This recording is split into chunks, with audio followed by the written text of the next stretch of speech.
At Heathrow International Airport, where every footstep is traced by hundreds of cameras and a single glance could trigger a security alert, Elena Ward was one of the few who could observe without making anyone feel watched. She didn't speak much. She never rushed. With calm eyes and a tall, slender figure in a Navy Customs uniform, Elena had a quiet habit of reading people, not through what they said, but through how they carried their shoulders, where their fingers rested on the strap of a bag, or the rhythm of their breath while waiting in line. She was 38, lived alone in West London, in a top-floor flat filled with books and dim, never-too-bright lights. Once, she'd been in a long relationship with a war correspondent, the man who had taught her how to listen for things left unsaid. But he never returned from an assignment in southern Lebanon. Since then, Elena had learned how to leave everything personal at the checkpoint door, as if her soul, too, had been zipped into a suitcase and slid beneath the X-ray scanner. At the unit, they called her the gatekeeper who never smiled. Not because she was cold, but because she moved as if hearing a melody too soft for others to catch.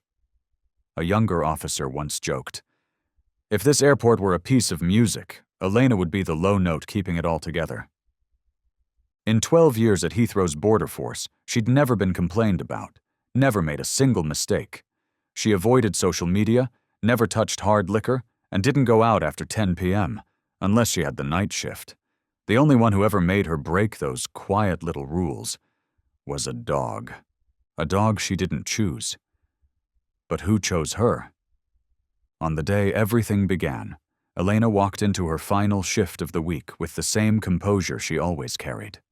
But something was different.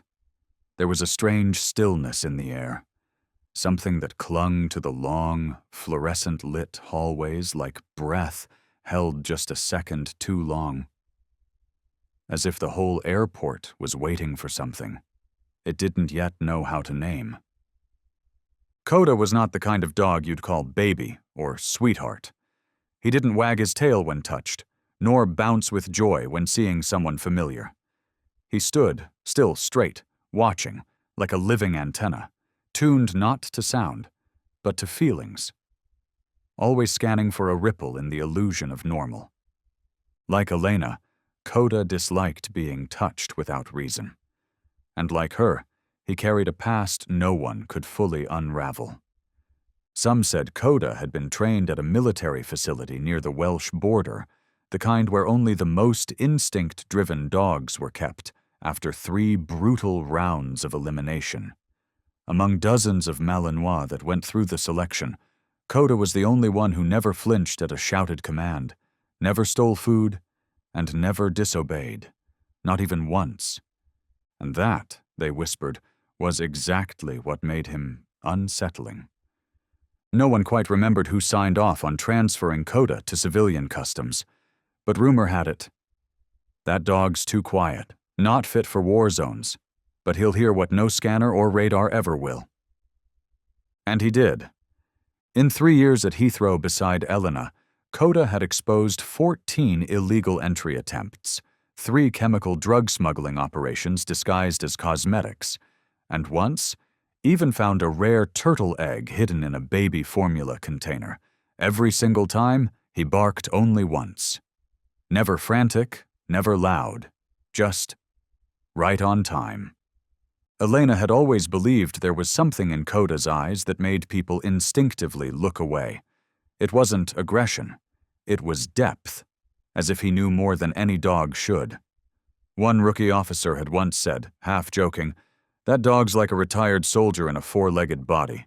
He doesn't need orders. He just needs to be understood."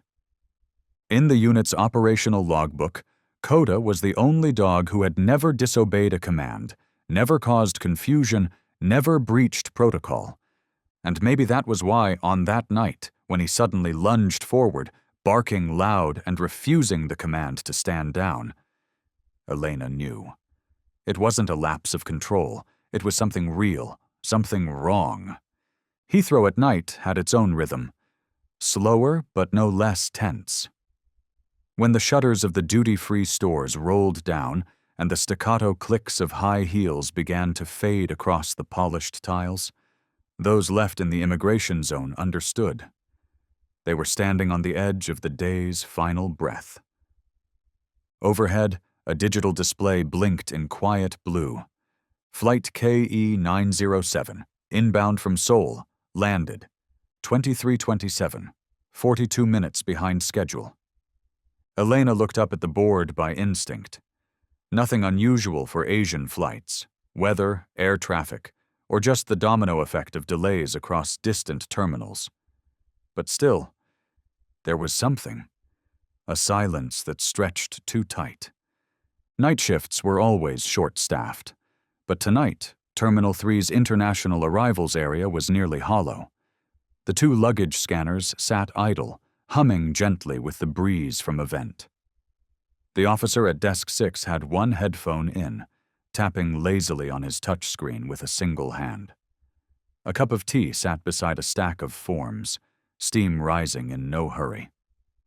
Coda walked at Elena's side, step for step, a shadow in sync. No barking, no haste, just gliding through the scent trails left behind on the stone floor, sweat, cologne, leftover snacks brushed off on a sleeve. He could smell the things eyes would miss, and the secrets people tucked behind polite smiles. Then, the glass doors slid open. The first wave of passengers from Flight KE-907 began to trickle into the processing area. An elderly Korean man dragged a heavy suitcase, his eyes rimmed with fatigue. A young woman in a fur-lined coat lingered behind the group, half watching her phone, half scanning the space around her with instinctive caution. A university student moved slowly, holding a box of pastries and a folder of documents. All of it seemed ordinary. But Elena knew better. It was within the ordinary that danger liked to hide. Smugglers never acted like smugglers, and people in desperation always tried hardest to seem more normal than anyone else. Coda paused for a fraction of a second, his head tilting, just slightly, as if he had picked up something that language couldn't name. Elena didn't notice. She was still reviewing the flagged passport list, the travelers requiring heightened attention based on intelligence from international partners. None of them matched the name Auriel Song. None of them. But tonight, that name would rewrite the entire playbook. The final shift of the night always carried a different cadence. No more swarms of tour groups. No frantic voices calling out for lost companions. No crowding at the baggage scanners. Everything softened into a quiet that felt suspiciously light. Elena stood beside Checkpoint 4, her fingers resting lightly on the edge of her belt radio. The terminal was filled with scattered footsteps, the scraping roll of luggage wheels, a child's quiet whimper somewhere at the back of the line. Nothing stood out, and that, more than anything, pulled her attention tighter. Peace didn't always mean safety. That was something Elena had learned in her earliest years at Heathrow, where everything ran smoothly, until it didn't. Coda lay down beside her feet. His posture looked relaxed, but his eyes stayed open. His ears flicked toward every minor shift in sound. The soft snap of fingernails against a luggage cart, the strained breathing held too long or something more subtle. A sound that had never once appeared across thousands of screenings before.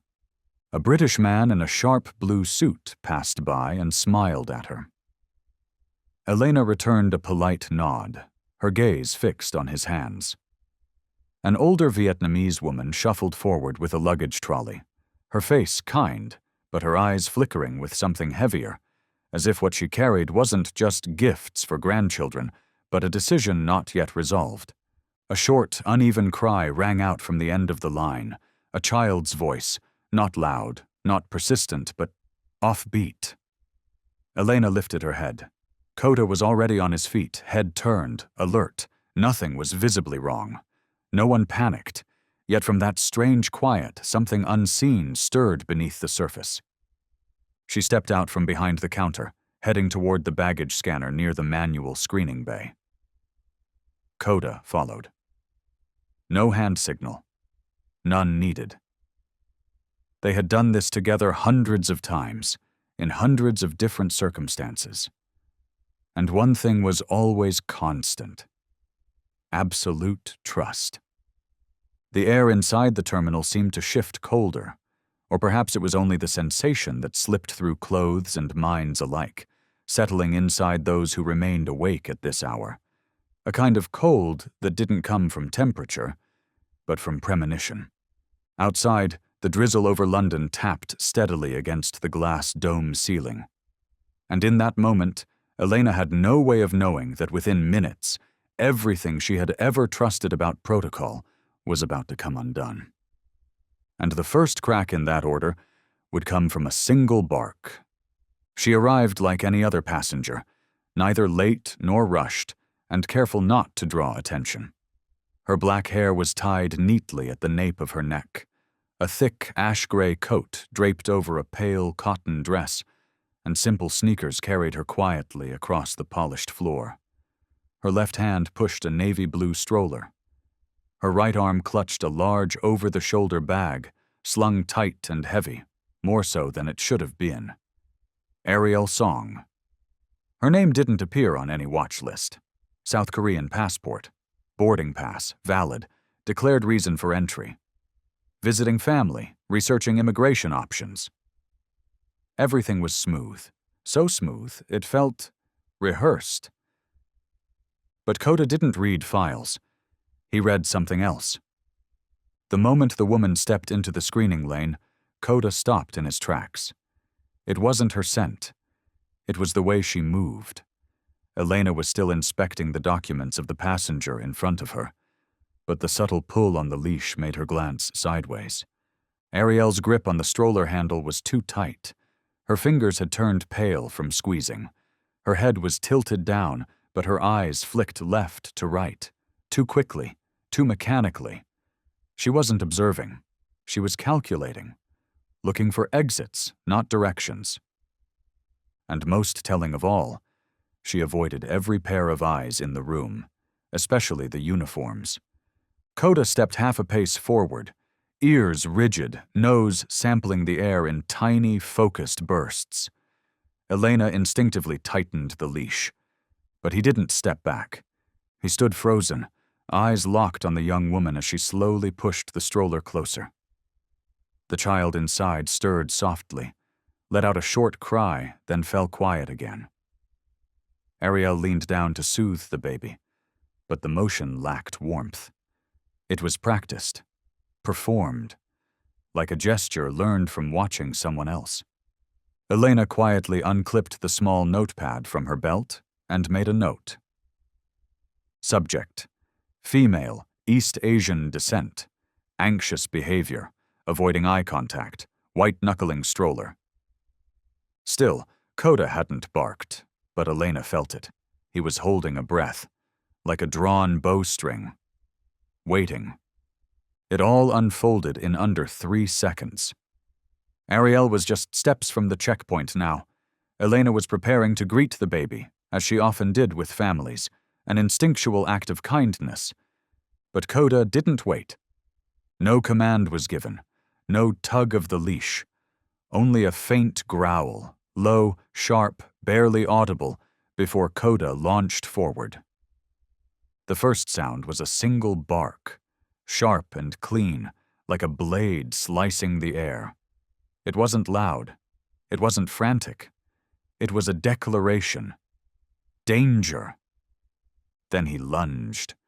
The entire arrival hall seemed to freeze.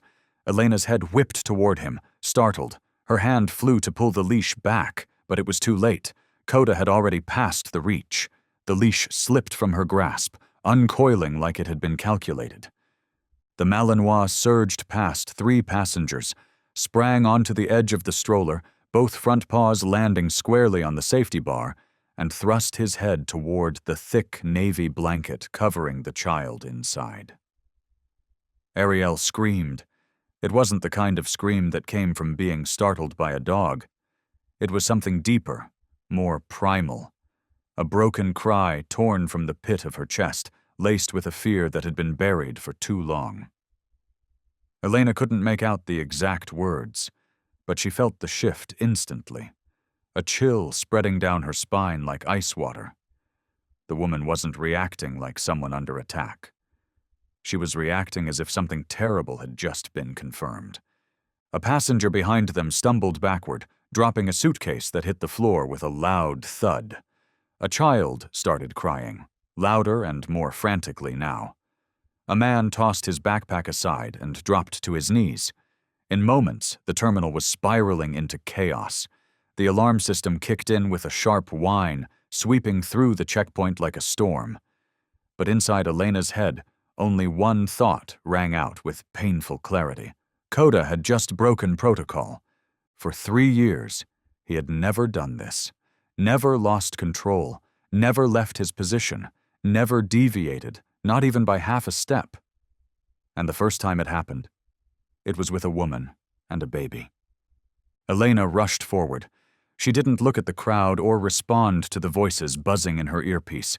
She ignored the shouts coming through the radio, the orders, the sudden escalation.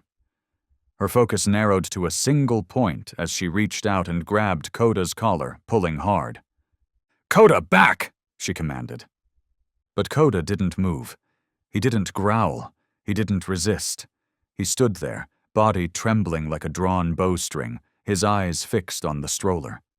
It wasn't defiance. It was something closer to a plea.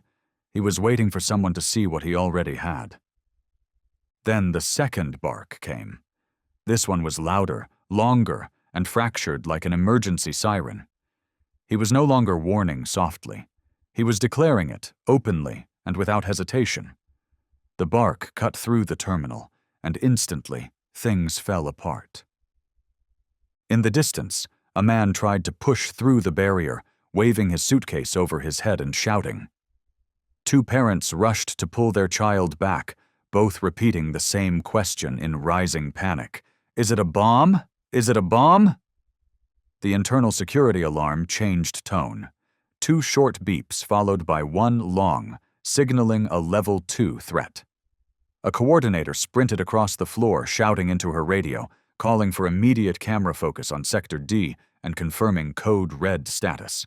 Elena held the leash tighter, trying again to pull Coda back, but he wouldn't yield. This wasn't standard protective behavior. This was something else. Coda was going against orders, something he had never done before. And with a K9 like him, that meant everything. On the other side of the stroller, Ariel's song remained completely still. But it wasn't the stillness of confusion or fear. It was the stillness of someone holding her breath to keep a nightmare from breaking loose. She didn't look at Elena. She didn't look at the crowd. Her gaze was locked on Coda's eyes. There was something there, not fear of the dog, not fear of being caught.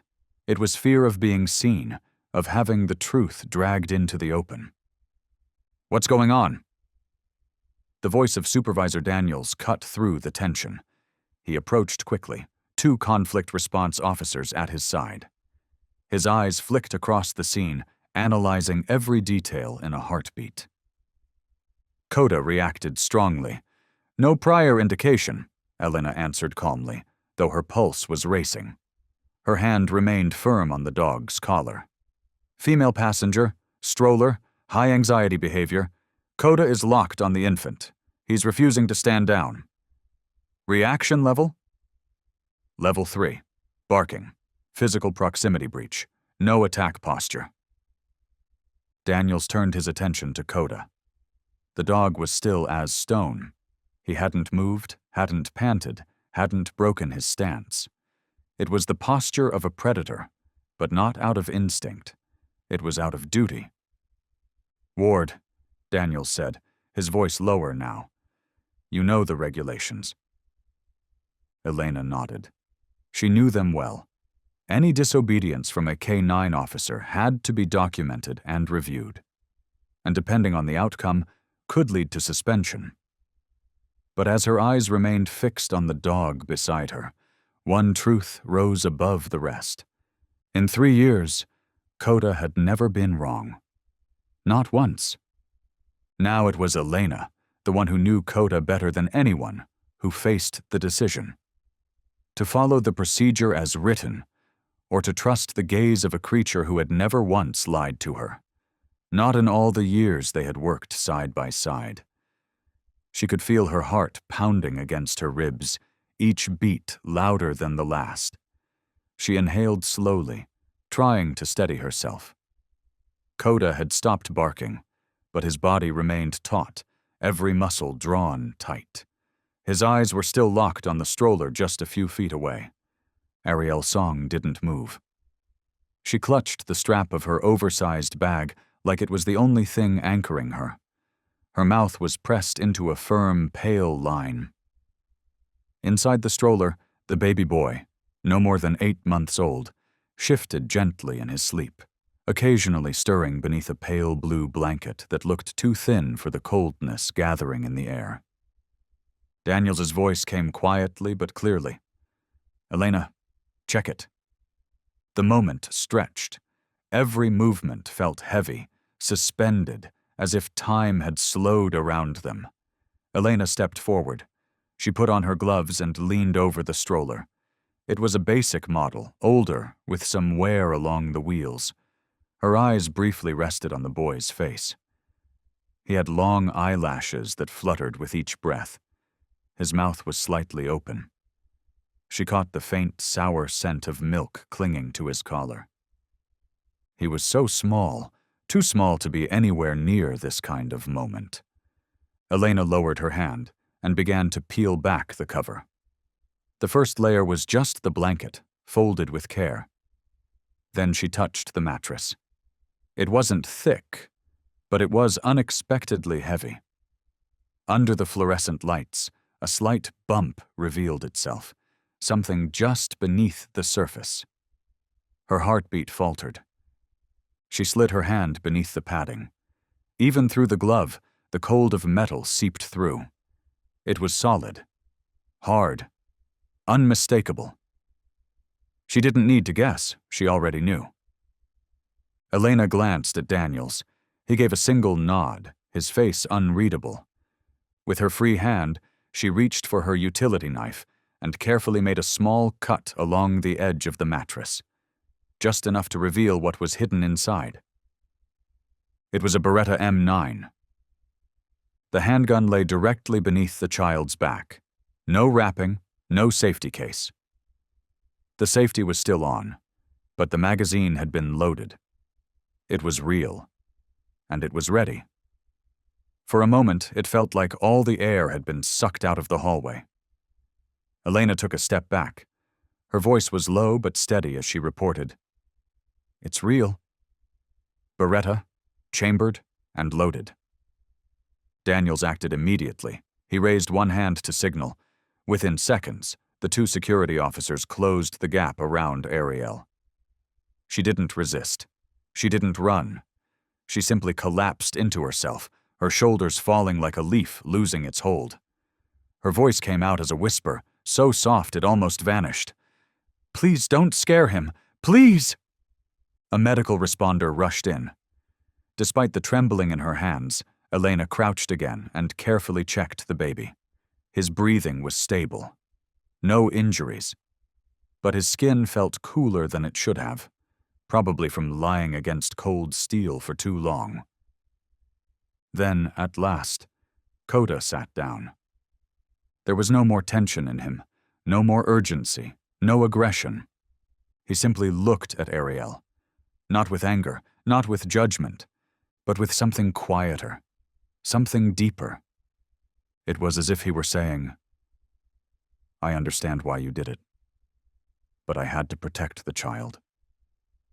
The corridor leading to the isolation room at Heathrow wasn't long, but to Ariel Song, it felt like a nightmare without end. 2 security officers walked beside her, silent, their footsteps echoing evenly against the white tile floor. There were creases still visible on her blouse from where someone had grabbed her. The strap of her bag had been removed, and her hair was tied loosely to one side. She looked like someone on the run, even though she had never left the security perimeter. Elena followed behind with Coda. The Malinois kept his gaze fixed on Ariel, not with aggression, but with a quiet, steady focus, almost like understanding. Elena wasn't sure what to believe. The gun they had found was real, loaded, and placed beneath an infant. That alone was enough to warrant a criminal charge under international airport security law. The isolation room was small. A single steel table sat in the center, flanked by 2 metal chairs and a high-mounted camera watching from the corner. Ariel sat down, folding her arms tightly around herself as if trying to keep from falling apart. She hadn't yet been allowed to see her child. The baby had been taken to a medical examination room for emergency evaluation. Even the first question Elena asked, simple, routine, broke the silence like a crack, and Ariel began to cry. "Full name?" "Ariel Song," she answered, her voice dry and hoarse. "I'm his mother. I'm not a criminal." Elena didn't respond immediately. Instead, she laid out the documents recovered so far: a South Korean passport, a birth certificate for the baby, and a temporary residence card under the name Damien Cross. Ariel flinched the moment she saw the name, as if just reading it could cause the ceiling to come crashing down. "I didn't carry the gun to hurt anyone," she whispered. "I carried it because he once threatened me with it. I took it when I fled. It was the only way I knew to keep myself safe." Elena's eyes stayed sharp. She had heard plenty of explanations in her years, excuses from drug traffickers, smugglers, and people carrying unauthorized documents. But never before had someone hidden a loaded weapon beneath their child, then cried while speaking of self-defense. "Who is he?" Elena asked quietly. Ariel raised her head, her voice slow and deliberate. "He's the father of my child." The room fell into a heavy silence. Elena didn't press further, but in Koda's eyes, something instinctual seemed to rise, as if something in him had already spoken quietly, clearly, not a threat, not a criminal. She's afraid. Not of guilt, but of something darker. In a separate room, designed specifically for suspicious baggage screening, the fluorescent lights cast a cold white sheen over everything. Elena stood in front of Ariel's medium-sized suitcase, gloves on, focus sharp, as if reading a story that had words but no voice. At first glance, everything seemed ordinary. A few sets of baby clothes, a packet of wipes, bottles of vitamins, formula, and Korean-labeled wet tissues. No drugs, no foreign objects, no overt signs of smuggling. But the neatness of it all felt suspicious. Too neat. She picked up a small blue shirt. It smelled faintly of old milk. But what caught Elena's eye wasn't the stain. It was the torn neckline that had been poorly stitched back together. She set it aside carefully. Next, she opened a laptop packed in soft fabric. It was new, but oddly, there was no charger. She made a note. A laptop with no charging cable was unusual for someone who used it regularly. Ariel's passport was standard, issued in Seoul, with 3 entries into Europe. Strangely, the most recent entry was just 5 days ago, even though Ariel had said today's flight was her first. Elena frowned. In the system, she found an online declaration under the name Ariel Lee. Same birth date, similar photo, but a completely different address. She reviewed the customs form Ariel had filled at the counter. The purpose of visit was marked as family tourism, but no names were listed, no contact number provided. For the question about carrying potentially dangerous items, Ariel had checked no, a small inconsistency.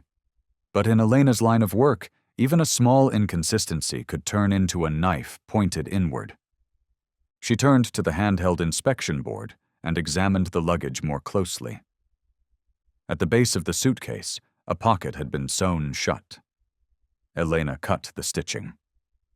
Inside were 2 birth certificates, one for Benjamin Cross, one for Benjamin Song.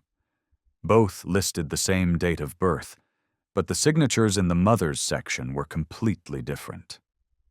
Elena sighed. Not out of frustration, but from the sense that she was stepping into a labyrinth, one where Ariel didn't seem to be hiding a crime, but rather hiding herself. On the other side of the frosted glass, Coda sat motionless like a statue. His deep brown eyes stayed fixed on the door of the isolation room, where Ariel was still curled in on herself, as if afraid the world beyond those walls might shatter at any moment. Elena scribbled a quiet note in her notebook. Records don't match. But maybe it's not deception. Maybe it's fear. She stepped out of the baggage inspection room, still holding the scattered papers like puzzle pieces that hadn't yet found their frame. She didn't go to the isolation room right away. Instead, she paused in the hallway beside Coda, who remained perfectly still, as if no shift in the world could pull him from his focus. "Coda," she said softly. He didn't turn. Only his tail twitched slightly, but his eyes remained locked on the frosted window at the end of the corridor, where the woman named Ariel Song sat alone, her head leaning against her shoulder, hands clasped so tightly the knuckles had gone white. Elena had seen Coda do this before, but only in other contexts, with smugglers hiding contraband under their jackets, with people whose smiles didn't reach their eyes. Coda always knew. He never needed proof, only instinct. But this time, his gaze held no tension. It had softened. No barking. No growling. None of the stiff alertness of a detection stance. Just the quiet posture of a being trying to understand why this woman trembled so much, even though no one had laid a hand on her. Why her breathing was uneven, not out of guilt or rage, but out of fear. Elena sat beside him, gently placing her hand on his back. "I don't know either," she whispered. "There's too much that doesn't make sense. But not all of it feels wrong." Coda tilted his head slightly, responding to the sound of her voice. He didn't need her to explain. He was simply holding his position, like an anchor in the current of tangled lives that drifted through the heart of this airport. From the observation room, Supervisor Malik watched them both. He looked at Coda, then at Elena, with the calm recognition of someone who had worked in this job long enough to know that sometimes the most important truth wasn't in the files or the baggage scanners. "If a dog won't look away," he had once said, "it might be because he's seeing something we're not ready to face." Coda blinked slowly. His eyes never left Ariel. It wasn't suspicion. It was a question. If everything she's doing is wrong, then why does the fear in her eyes look so much like the ones we've seen before, in people who just needed to be saved? Elena stepped into the isolation room, holding the now organized file. She didn't sit down right away. Instead, she stood across from Ariel, separated by the cold steel table, just one breath of space between them. Ariel looked up. Her eyes were red, but there were no tears left. Just a kind of exhaustion that had seeped all the way into her bones. "I'm not a bad person," she said, voice small but steady. Elena didn't argue. She didn't agree either. She opened the folder and began flipping through the pages one by one, as if conducting an interrogation through silence. The mismatched details. The documents that seemed valid but lacked depth. The travel logs. The reason for entering the UK. Her relationship to the child. Everything checked out on paper, but none of it felt real. "Why hide the gun under the stroller?" Elena asked. Her voice wasn't sharp. It carried a rough edge of weariness, and something quieter beneath it, like confusion. Ariel didn't answer. Her fingers rested on the table, nails scratching faintly against the frozen surface, like she was trying to claw her way toward an exit she couldn't see. "You know the regulations here, don't you?" Elena went on. "A Beretta, loaded, not declared. That alone is enough to put you on the serious offender list." Ariel looked at her. And for a brief second, Elena saw something that didn't belong to a criminal. It was the look of someone who had run very far, and who knew that stopping might cost them everything. "I know," Ariel whispered, more to herself than to the officer. "I know there's no excuse for what I did, but if you knew who he was, you'd understand." "He?" Elena echoed softly.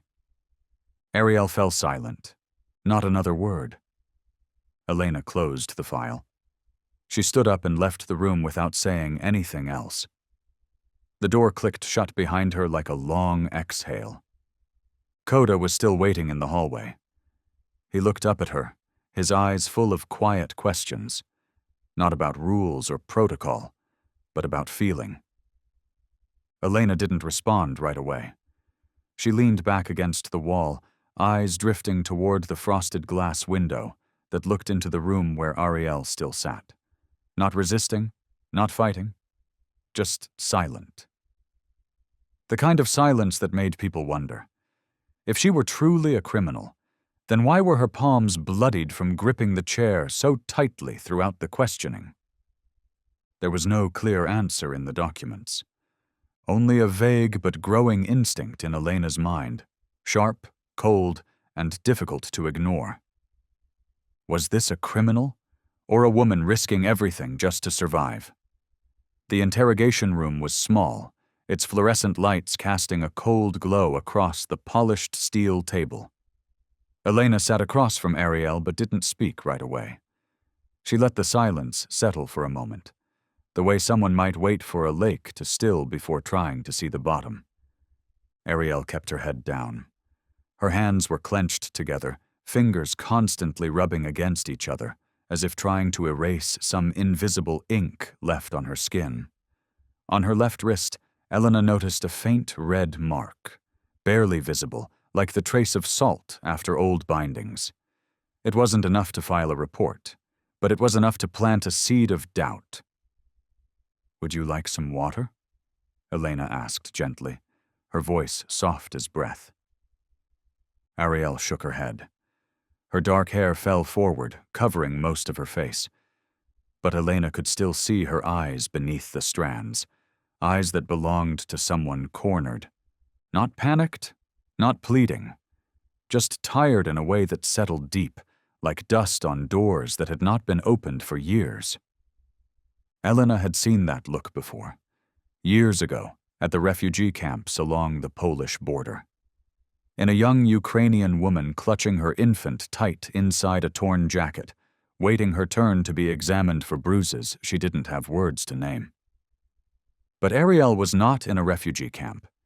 She was in an interrogation room at one of the most secure airports in Europe, detained with a loaded handgun found beneath a baby's stroller.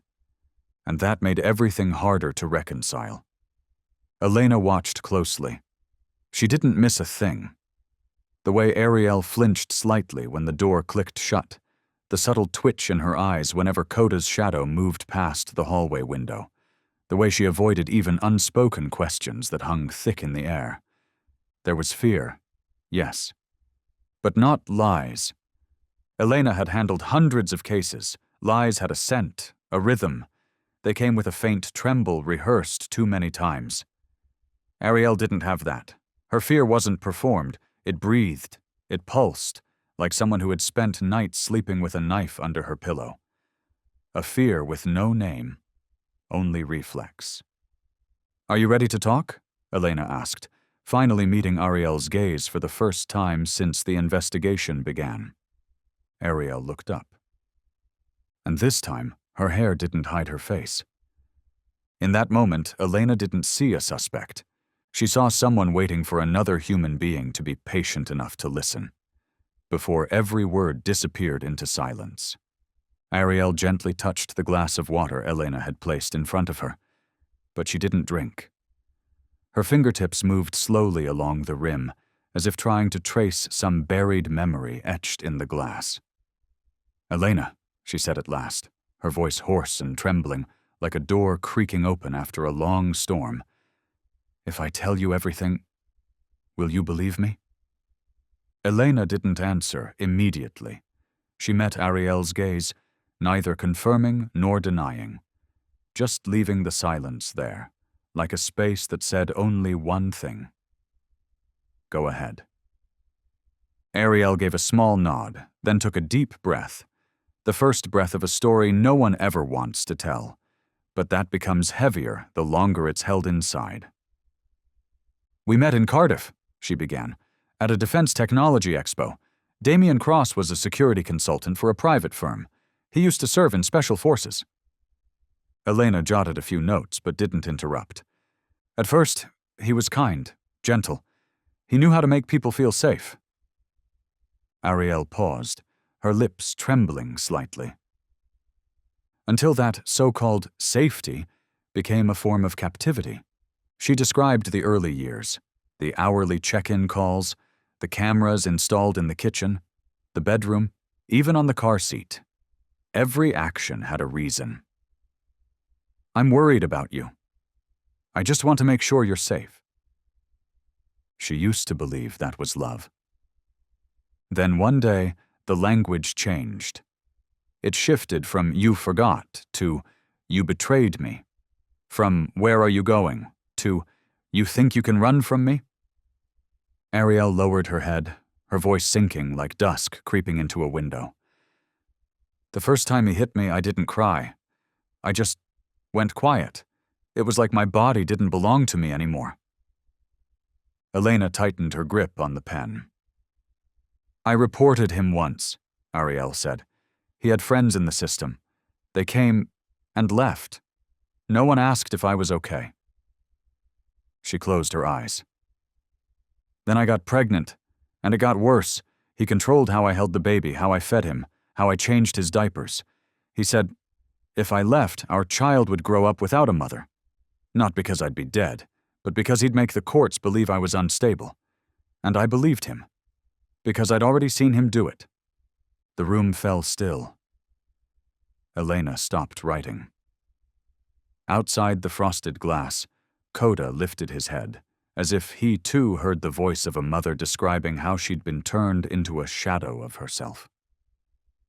And one night, while he was away on a business trip, Ariel continued, I removed the hard drives from the cameras, took the gun from under the bed, picked up my son, and left. Left the house, left the country, left the life I used to live, to start a new one. Her voice cracked. I don't know if that makes me a criminal, but I know if I hadn't done it, there'd be a little boy who never got the chance to grow up. Elena leaned slightly forward when she heard the name. Damien Cross. It rang through the room like a blade sliding across the table, not loud, but cold and clean. Elena had heard the name before, not in headlines, but in quiet meetings between security units. A man with no record, yet surrounded by connections no one wanted to touch. Someone who lived in clean files but left chaos in his wake.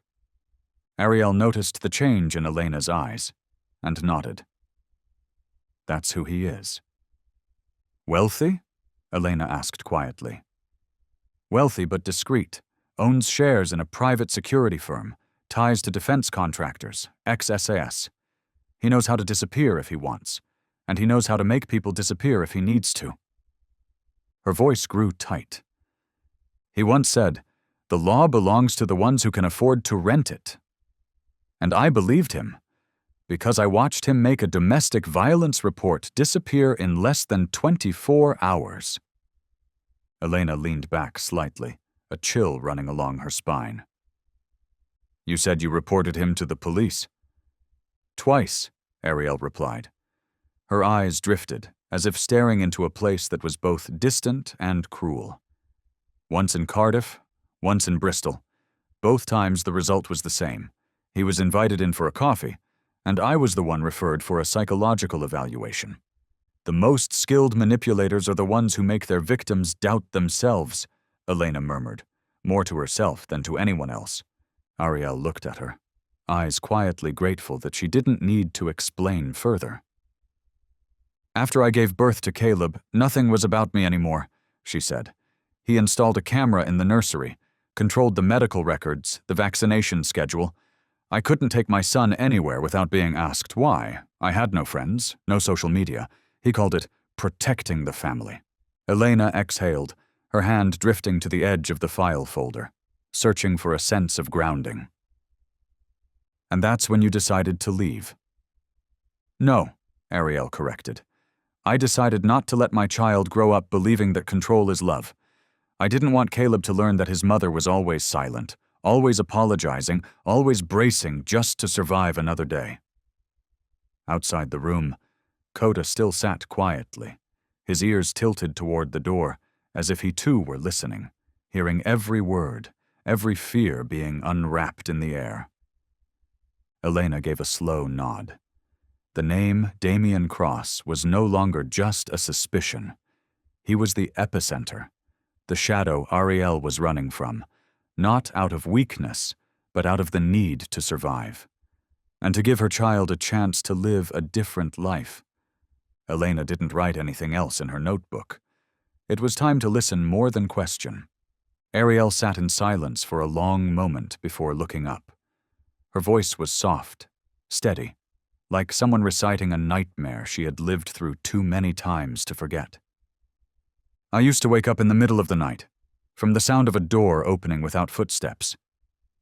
Elena nodded gently. He moved like a ghost. I put up wind chimes.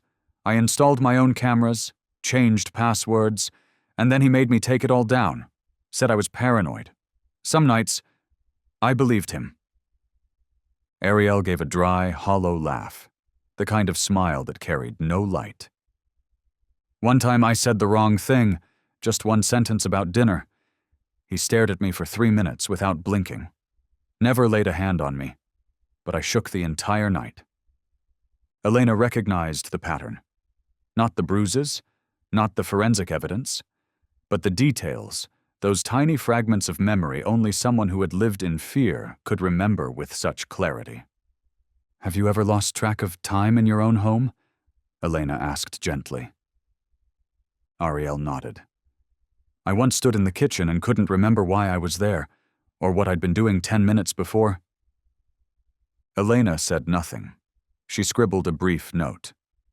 Dissociation episodes, possible CPTSD. My son, Ariel continued, her hand clenching the edge of her shirt.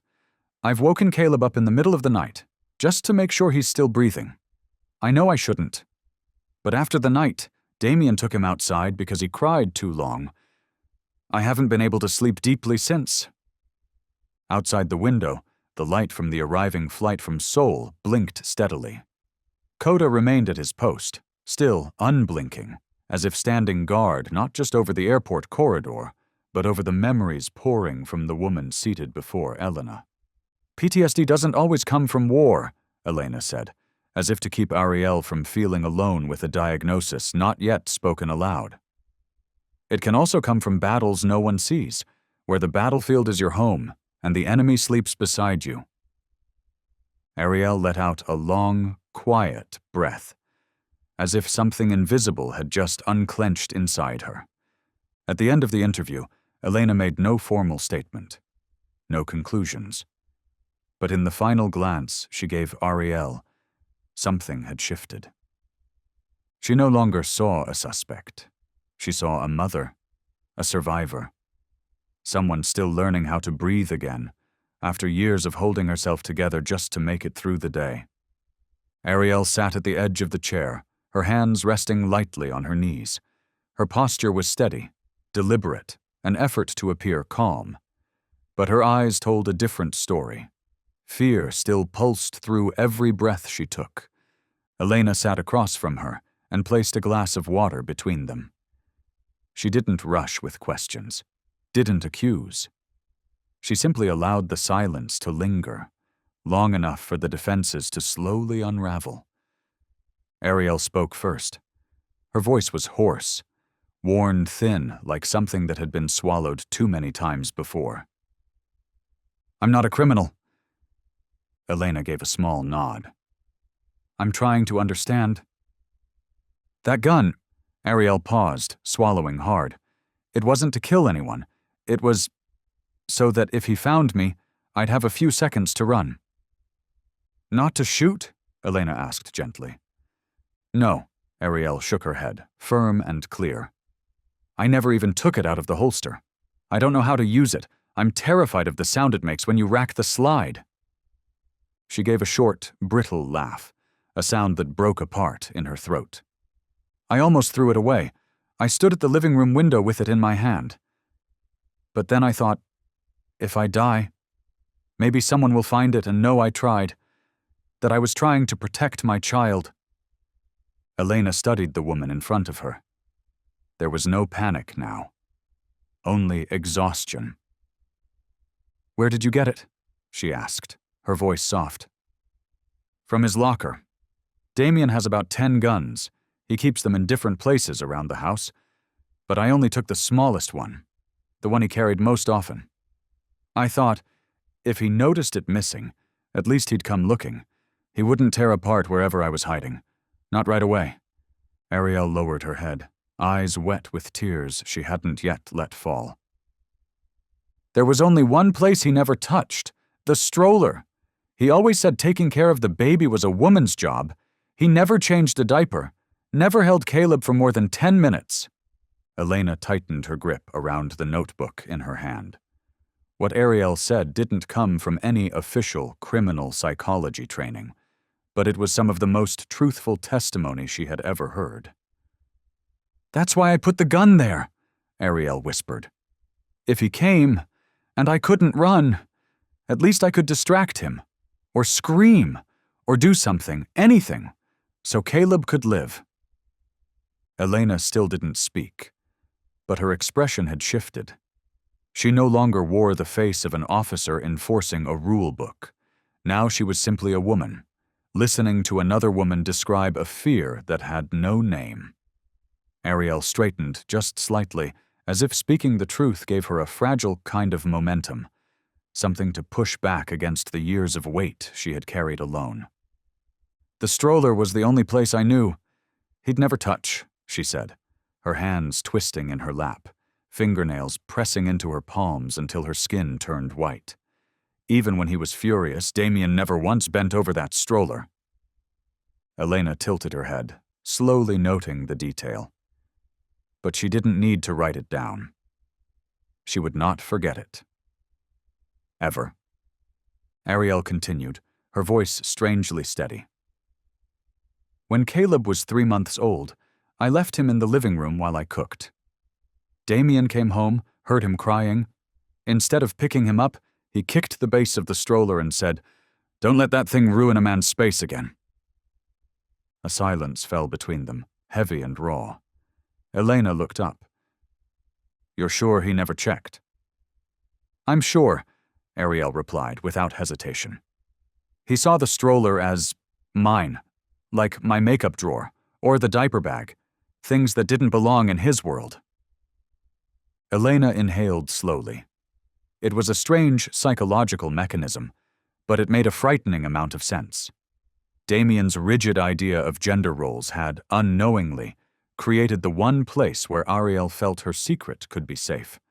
"But if you knew how dangerous it was," Elena asked gently, "why would you put your child on top of the gun?" Ariel looked up. "Because I had to get through the airport, through security. If I put it in my bag, they'd find it. If I left it at home, Damien would find it. But in the stroller, beneath Caleb, that was the only place I knew no one, absolutely no one, would think to look." She paused, as if waiting for a reaction. But Elena said nothing. Because she understood that if a mother had reached the point of hiding a weapon beneath her own child, she wasn't making choices between right and wrong. She was standing at the edge of a cliff, where every decision was already wrong. Just some offered a higher chance of survival than others. Ariel's voice grew raspier. "I'm not asking to be forgiven for that. I just want you to understand. I didn't choose the stroller because I saw Caleb as a shield. I chose it because it was the only place I knew. Damien wouldn't touch, wouldn't search, wouldn't suspect." She hesitated, then whispered, "It was like my last safe place." Elena glanced down at Coda, who lay quietly beneath the table, his eyes still fixed on Ariel. The Malinois didn't growl, didn't shift. He simply existed, like a being who understood that in this room, survival was not a matter of logic, but instinct. Ariel didn't speak for a long time after that. The small interrogation room seemed to shrink around them. The only sounds were the soft scrape of Elena's pen across paper and the quiet, steady breathing of Coda. Still loyal, still listening. Then Ariel spoke again. Slowly, evenly, as if reciting a memory buried so deeply it no longer felt like her own. The last time Damien used a gun was when I asked about withdrawing money from our joint account. Elena looked up. Ariel's eyes weren't tearful. They were distant, dulled, as if she had learned to tell her story from somewhere outside her body. He didn't hit me, didn't yell. He just walked into his office, opened a drawer, took out the Glock, placed it on the kitchen counter, then looked at me. Ariel shuddered slightly. She didn't need to finish. Elena could already picture that look, cold, controlling, utterly devoid of reason. "If you ever think about doing anything behind my back again, I swear I won't miss," she quoted. That's what he said. I couldn't breathe. Caleb was in the stroller, less than 2 meters away. Elena gripped her notebook, feeling the muscles in her shoulders tighten. I didn't cry, didn't beg. I just stepped back, nodded, and he smiled. Put the gun away, like nothing had happened. He even kissed Caleb on the forehead before leaving for work. Ariel turned her face away. Beneath the curtain of her long hair, Elena noticed a faint, fading bruise, almost gone, but still leaving the skin an odd, pale shade. That night, I didn't sleep. I packed a bag. I withdrew cash from a hidden account. I called my mother, told her not to call me back. I printed Caleb's birth certificate again, changed the date of birth.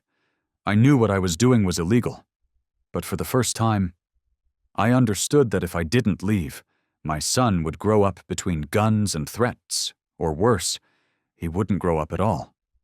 Her voice trembled, just slightly. The very next morning, when Damien left the house, I picked up Caleb, grabbed my bag, and walked out, Ariel said. I didn't lock the door. I didn't leave a note. I didn't take anything of value, just my son, and his gun. I took it, not out of revenge, but because I knew if he found me, I needed something. Elena swallowed hard. Beneath the table, Coda leaned slightly toward Ariel. His ears lowered. He didn't bark. He just watched. Some fears don't need to be spoken to be understood. They just need to be witnessed, to be acknowledged as real. Damien never had to yell to control me, Ariel said, her fingers tightening around the chain at her neck. He only had to make me doubt everything I did. Elena stopped writing. There was no hatred in Ariel's eyes, only the fatigue of someone who had grown used to being monitored. Every day, every hour, every breath. There was a camera in Caleb's room, she went on. Not the kind you place in a corner to watch an infant. This one was hidden, inside a stuffed animal right next to the crib. He said it was for safety. Elena's brow furrowed slightly. He had an app to control it remotely, could turn it on or off whenever he wanted. I once tried to put the toy away. The next day it was back. That night he asked me why I didn't want Caleb to be properly monitored and protected. The way Ariel emphasized protected made it sound like a prison. My phone had tracking software. I tried turning off location services, tried uninstalling it. He knew. Always knew. Ariel lifted her head slightly, her voice growing steadier. She wasn't unraveling. She was clarifying. I'm not paranoid. I lived inside a system he built. I didn't have the bank passwords. I wasn't allowed to buy clothes without informing him first. He took photos of receipts every time I went to the store and checked my bag every time I came home. Did you ever try going to the police? Elena asked softly. I did, once, Ariel said. They came, spoke to both of us, then left after Damien offered them coffee and showed his old credentials. One of the officers had worked with him before. She gave a small, bitter smile. Not mocking, just tired. After that, I slipped on the stairs. He said it was an accident. I had to say the same when I got to the hospital. There weren't any other choices left. The room felt thick with weight, like air frozen into silence. Only the faint ticking of a clock broke the stillness, counting down each breath inside a nightmare that hadn't ended yet. Elena looked at Ariel. This woman wasn't a threat, but she also wasn't a fragile victim. She was survival made flesh, holding herself together under invisible surveillance, haunted by voices that didn't need to shout to leave scars. Beneath the table, Coda slowly lifted his head. His gaze had softened now. It no longer carried the tension of alertness, only quiet attention.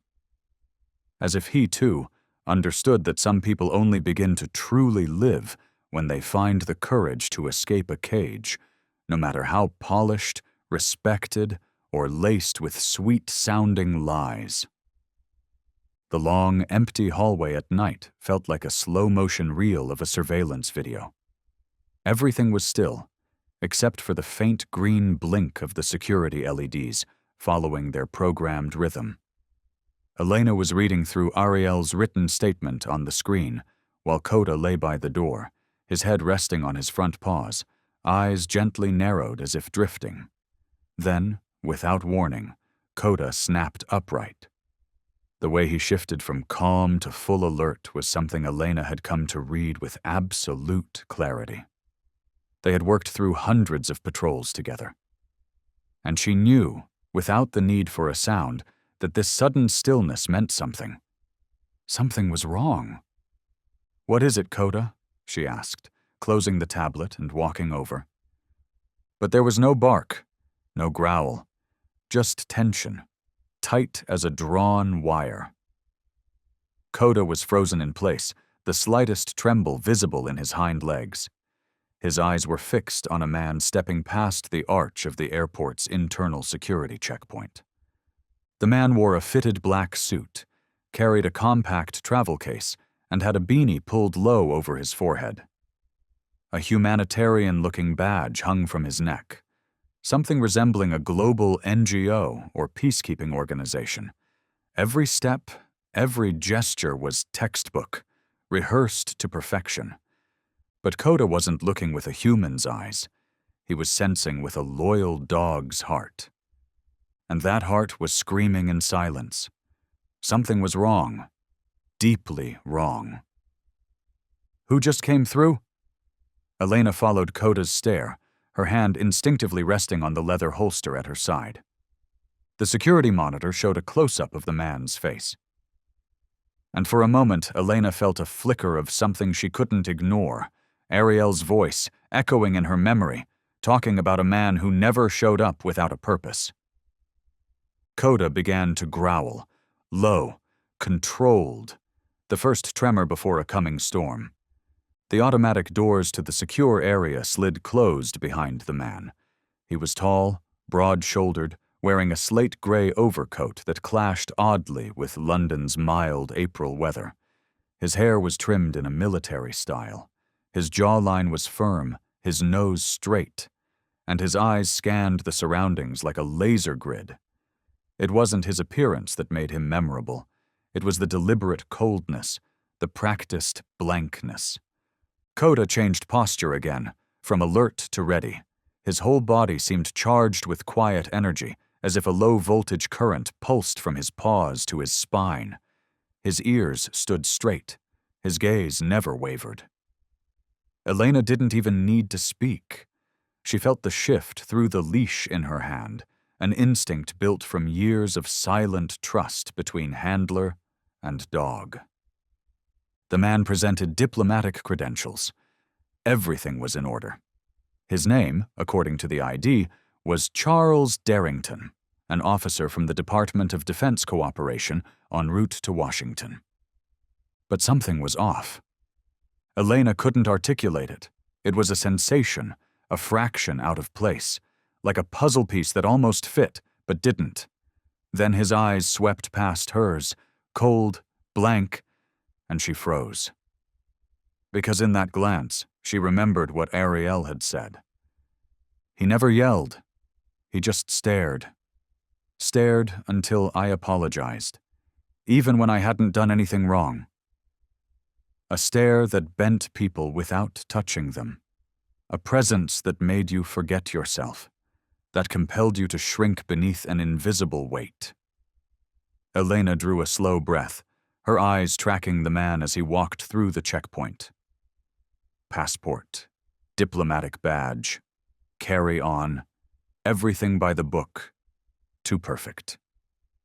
She unlocked her phone and pulled up a file that had been forwarded from an international agency. Damien Cross. The photo was dated 3 years ago, but the facial structure, the eyes, the walk, they all matched. It was him. And Coda had known before she did. It couldn't be. That thought flashed through Elena's mind, but her fingers were already hovering over the emergency response alert. Instinct told her that the man who had just entered the security zone wasn't just a traveler. He was a storm in disguise. And Coda, as always, had sensed it before anyone else. From the moment the sliding doors opened, the air felt heavier. Coda, who had been resting calmly beside the checkpoint desk, shot up. His ears pricked forward, his eyes locked onto a man who had just stepped into the restricted zone reserved for staff and classified passengers. Elena noticed the sudden change and turned instinctively. The man was wearing a charcoal overcoat and carrying a compact suitcase. His manner was polished, refined. He didn't attract attention, except from Coda. The Belgian Malinois didn't bark, didn't growl, but his stance was unmistakable. He was like an arrow drawn back, poised to launch. Elena approached, placing a firm hand on Coda's back. His body was taut, every muscle on alert, gaze fixed unblinking on the man. She gave no command. Her presence was enough, anchoring him while the pressure mounted silently. Her mind began matching this stranger's appearance to the details Ariel had given of Damien Cross. Under the fluorescent ceiling light, his sharp jawline, high-bridged nose, and stiff, measured gait came into focus, like someone trained in uniform. Ariel had once said, "He never looks directly at you, just observes, like everything's a target." This man wasn't looking at anyone either, but Elena saw his eyes flick toward the isolation zone, where Ariel was being held. Her heartbeat quickened. Coincidence? Or was it really him?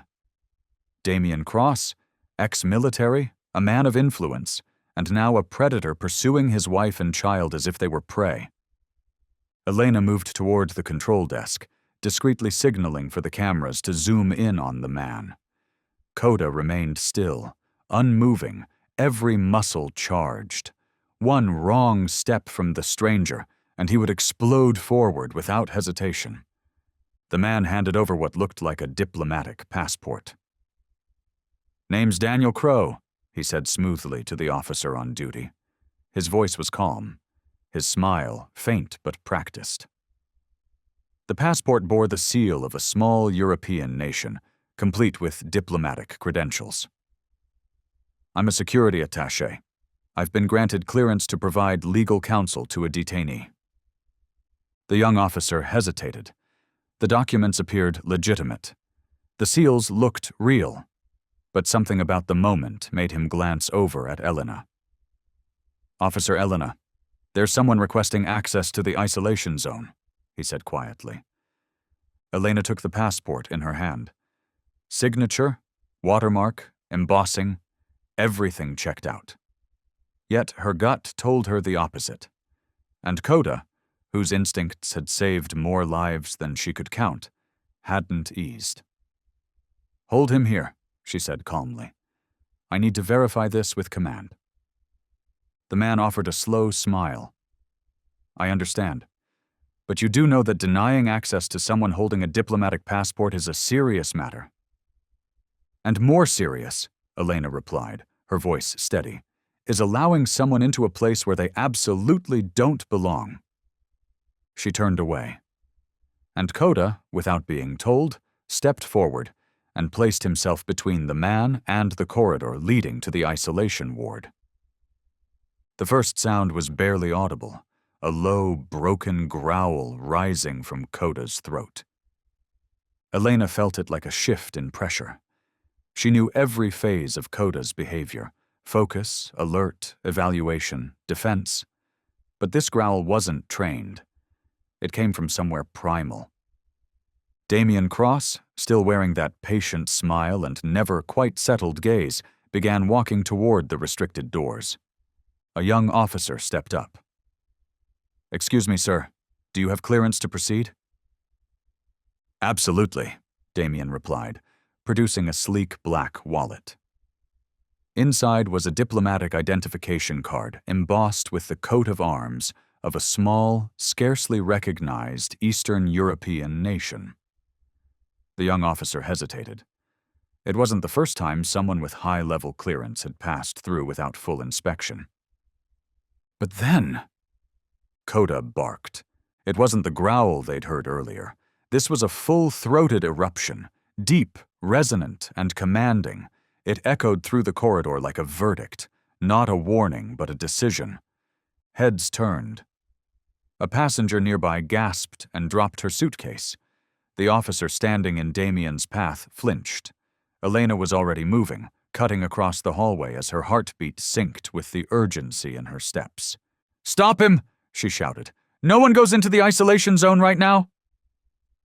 Damien's eyebrows rose. Something flickered in his eyes. In that brief moment, Elena saw the truth. Gone was the polished diplomat, and in his place stood a man bristling with entitlement, power unaccustomed to being questioned. He wasn't used to being stopped. Koda kept barking.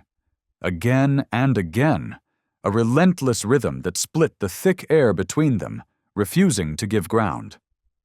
"What is this?" Damien snapped. "I hold diplomatic status. I'll report this to the embassy." Elena didn't flinch.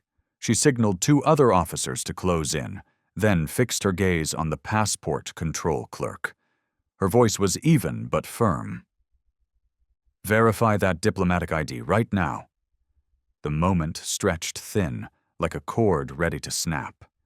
No one dared to move rashly. No one wanted to be the first to make the wrong call. Koda paused, just for a heartbeat, then lowered himself, muscles tensed, eyes locked onto Damien. He growled again, deeper this time, as if pointing toward something no one else could yet see. Beneath the cold fluorescence of the international terminal, a confrontation had begun.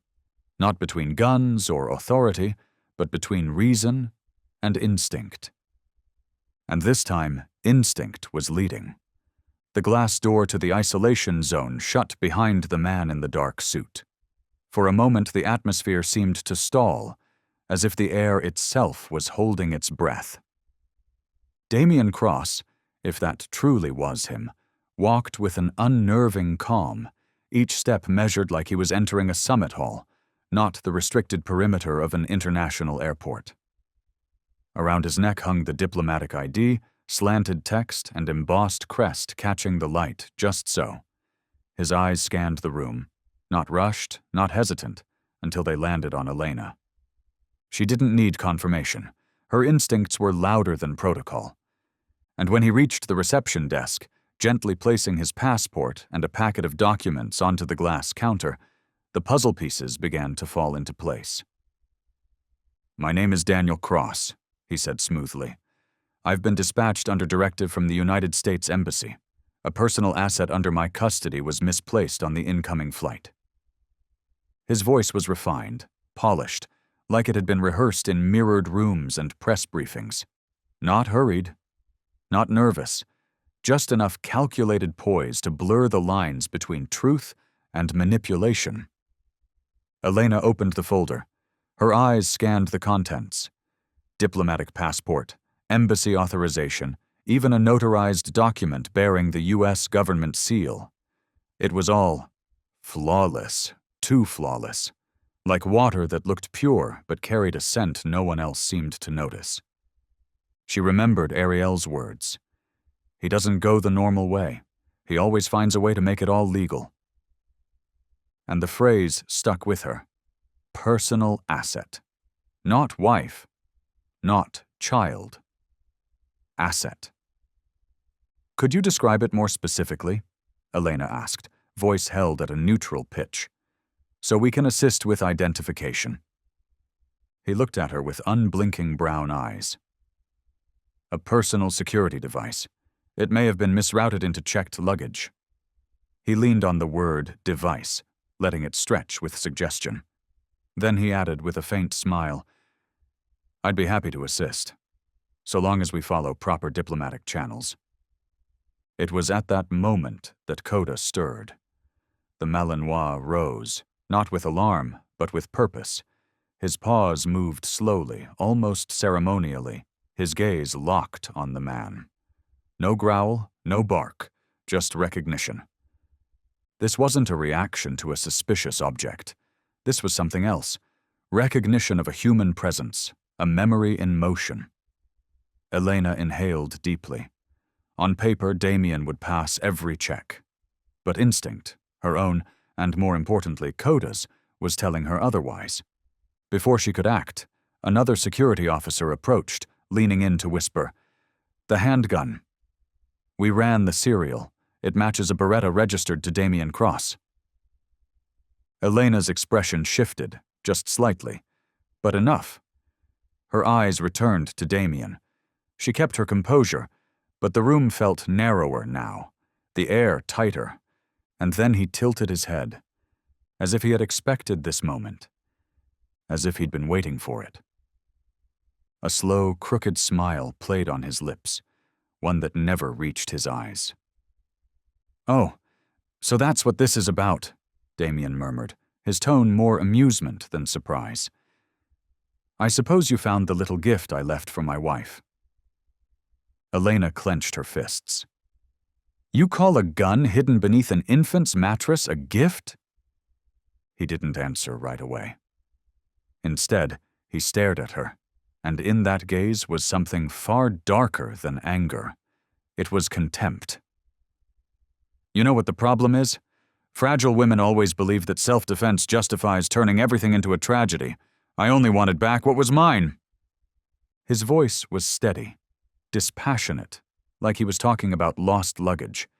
Yet each word tightened the air, drawing invisible threads of tension across the room. Elena could feel the shift in posture from every security officer nearby, hands hovering near radios, eyes locked, muscles coiled. "Your wife and son are not property," she said, keeping her voice level. "And that gun wasn't a tool to reclaim anything. It's evidence of violence, of threat."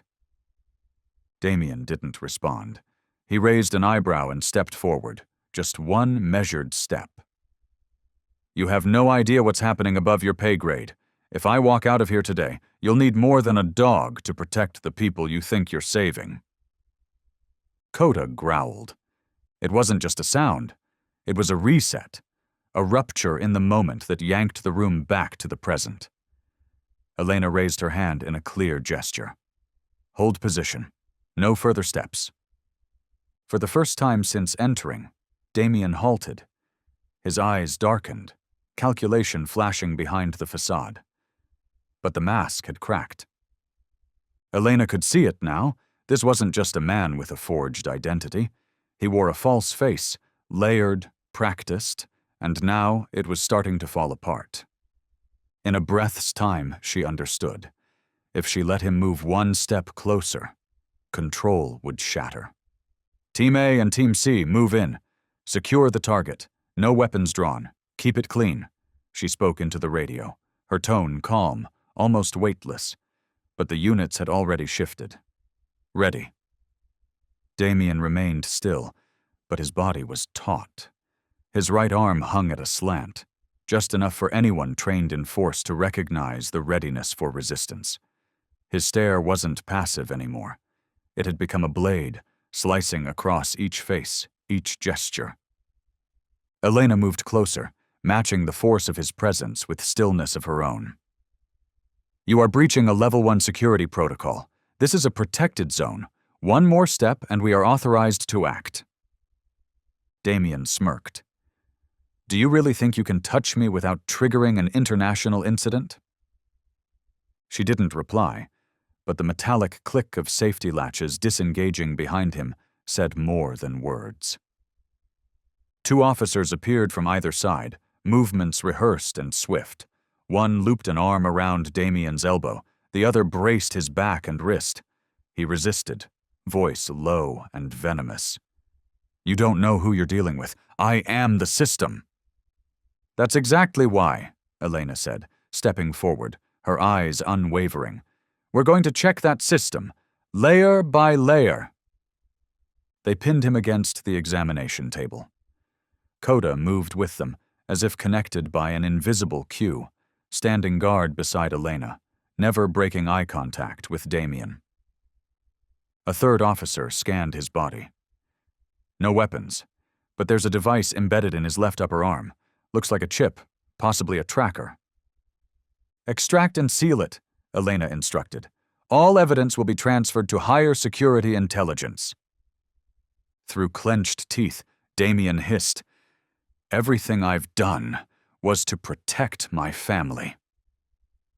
Elena leaned in, her voice quiet but firm. "No family needs a gun hidden under a sleeping child." Then she stood upright. The order for handcuffs was given, and for the first time in Damien Cross's life, he was arrested. Not for treason, not for smuggling, but because the instincts of a dog had seen through him before any protocol could. He was escorted to the high-security inspection chamber. No more diplomatic credentials, no more confident smiles, just a gaze that flicked from wall to wall, desperate and searching, like a man already calculating his last possible exit. A specialist technician from Heathrow's counterintelligence unit had been summoned. With static-proof gloves, she examined every seam, every lining, every collar on the jacket Damien had carried. Each item was removed with surgical care, then scanned under UV lights and high-frequency analyzers. And slowly, what couldn't be seen by the naked eye began to emerge. "There's a GPS chip embedded in the heel of his shoe," the technician reported. "Military frequency, not consumer grade, two-way capability, capable of remote data transmission." In the inner coat pocket, a nanograde microphone, surveillance grade. Another agent stepped closer. "The watch has an encrypted communication chip, not available on the open market." Elena stood still, listening as each sentence peeled back another layer of Damien's carefully constructed identity. This man had not come to retrieve his family. He came to control them, to monitor, and if it came to it, to eliminate. "He brought an entire surveillance system with him," one technician murmured. "He's not here to find, he's here to trace." Elena gave a quiet nod and signaled for every piece of equipment to be sealed and secured. She knew this was no longer just a case of airport security. It was a warning about the shape violence can take when cloaked in legitimacy, and how only by seeing with the heart, as Coda did, could one truly detect it. When all procedures were complete and Damien Cross was finally escorted out of the isolation zone in restraints, the space left behind fell into a strange silence. It was as if something heavy had been lifted, and only now did anyone realize how long they'd been holding their breath. Coda still stood at the far end of the corridor. He hadn't moved since the moment everything began. His eyes followed Damien's exit, unblinking, unwavering, as if someone's survival was still hanging on every breath. The isolation room door creaked open. Ariel was allowed to step out. Her hands still trembled slightly, but the look in her eyes was no longer filled with despair. In her arms was the baby, sleeping soundly, lashes brushing against soft pink cheeks, unaware of how close the night had come to being something else entirely. Elena approached and gently placed a hand on Ariel's shoulder. "Are you all right?" Ariel didn't speak. She looked instead toward Coda. And then, without a single command, no gesture, no cue, Coda stepped forward. He sat slowly in front of the stroller, lowered his head. He didn't bark. He didn't growl. He simply existed, firm, calm, immovable, as if he had always been meant to guard that exact spot. Ariel broke into tears. Not the panicked kind, but the kind of crying that's allowed when survival no longer requires silence, when fear has finally loosened its grip. Elena stepped back, leaving space for two souls who knew what it meant to live under threat, and for a third, too young to understand, but already protected by the instincts of a dog. Nearby, a young security officer whispered, "He knew," before any of us did. Elena didn't answer. She only nodded, eyes fixed on the image of Coda lying beside the baby like a barrier no force could cross. She understood then, some truths don't come in the form of evidence.